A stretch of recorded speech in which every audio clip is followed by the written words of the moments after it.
Hey, sew with me this viral peppermint pillow.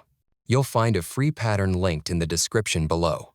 Make this holiday season extra special and create your own cozy Christmas decor.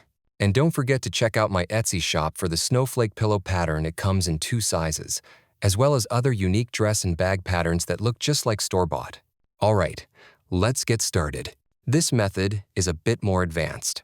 If you're not an experienced sewist, I recommend choosing the second method, which I'll show you in just a moment.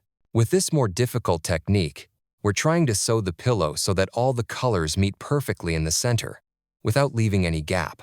That means you'll need to sew stitch by stitch, with a lot of precision. The second method, on the other hand, is much faster and easier. You will end up with a tiny opening in the middle, but you can easily cover it with a fabric-covered button. So the choice is yours.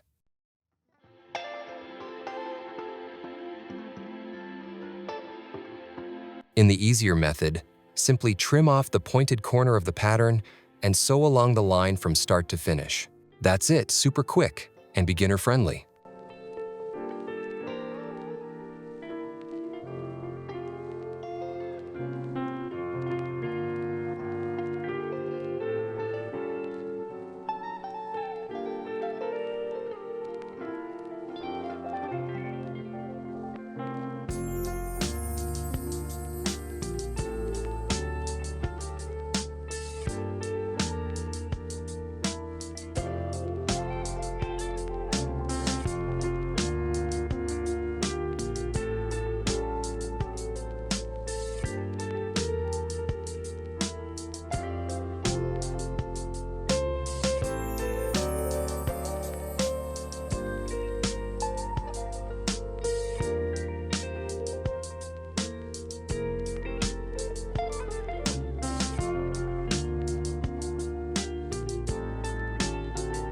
Repeat these exact steps with every remaining piece.